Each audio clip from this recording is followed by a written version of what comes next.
നമ്മുടെ ഗുരുപൂജ എന്നൊരു കർമ്മം ചെയ്തു കഴിഞ്ഞാൽ അത് ജാഗ്രത സ്വപ്ന സുഷുപ്തി എന്ന് പറയുന്ന ഭാഗത്ത് നമ്മളൊരു 100 വീടുണ്ടെങ്കിൽ ഉറക്കവും ഊണും ഉണ്ടെന്നുള്ളത് നമുക്ക് മറന്നുപോകാൻ പാടില്ല. അപ്പൊ ഈ ഉറക്കമുണ്ടെങ്കിൽ ഇവന്റെ ജീവൻ കുറച്ചു സമയം വ്യാപാരത്തിന്റെ തൊല്ലയിൽ നിന്നും മാറി നിൽക്കും. അപ്പോഴെന്താണ് വേറൊരു വ്യാപാരം വന്നിരിക്കുക, സ്വപ്നം. അനവധി രീതിയിലുള്ള സ്വപ്നം. അതല്ല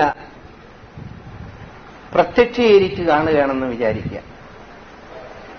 നമ്മുടെ വൈദിക മതമോ സിദ്ധാന്ത മതമോ ഇതിനൊന്നും ചെയ്യാൻ കഴിയില്ല.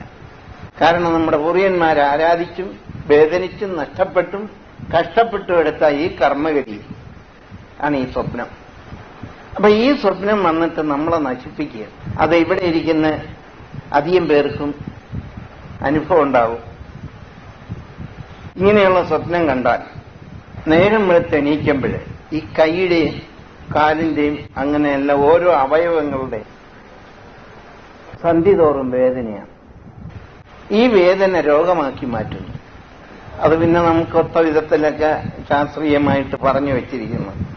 എന്തൊക്കെയാണ്? ഹൃദയരോഗം ഇപ്പൊ കൂടുതൽ, പിന്നെയോ ഭ്രാന്ത്,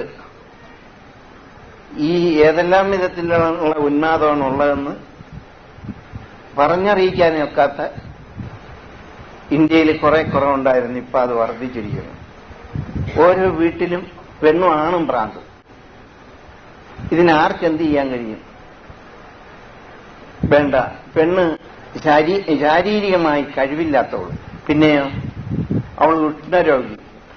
അവളിൽ നിന്ന് സന്താനം വന്നാൽ ഈ സന്താനം തികച്ചും രോഗിയാണ്.